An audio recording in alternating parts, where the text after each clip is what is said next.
বৃহৎ লোকচানৰ সন্মুখীন ৰাজ্যৰ চহা কৃষক। কৃষকৰ অভিযোগ লাভ কৰা নাই ধানৰ উচিত মূল্য। পানীৰ দৰত বিক্ৰী হৈছে কৃষকৰ কষ্টৰ ফচল। চহা কৃষকসকল এতিয়া ব্যস্ত সোণগুটি চপোৱাত।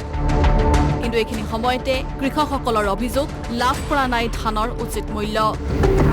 পানীৰ দৰত বিক্ৰী হৈছে সোণগুটি।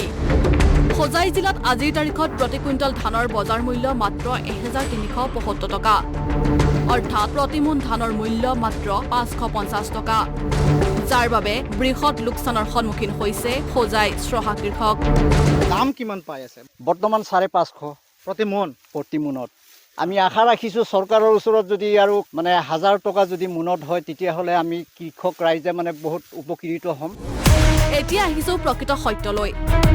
আছাম টক্সৰ অনুসন্ধানত পোহৰলৈ আহিছে ভয়ংকৰ তথ্য। প্ৰথমে দেখুৱাই লৈছোঁ এখন চৰকাৰী জাননী। আগষ্ট মাহত জাৰি কৰা এই জাননীখনলৈ লক্ষ্য কৰক।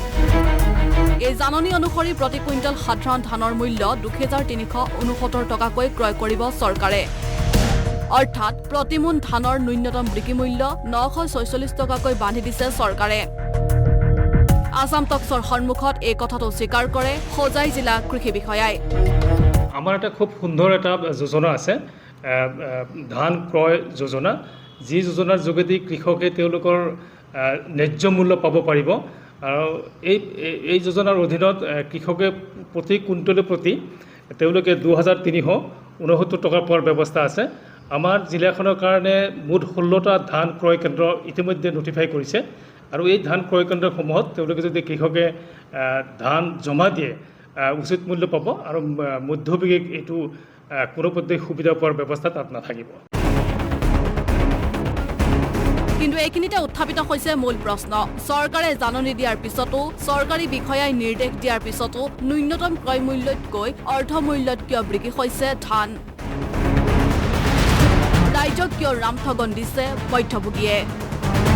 আজি 20 দিন পাৰ হোৱাৰ পিছতো মুকলি কৰা নহ'ল ধান ক্ৰয় কেন্দ্ৰ।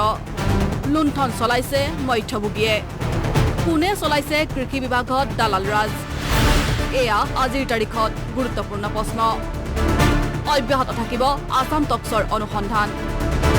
দবকাৰ পৰা আব্দুল হানান তালুকদাৰৰ ৰিপৰ্ট, আছাম টক্স। আছাম টক্স, আপোচবিহীন অসম কণ্ঠ।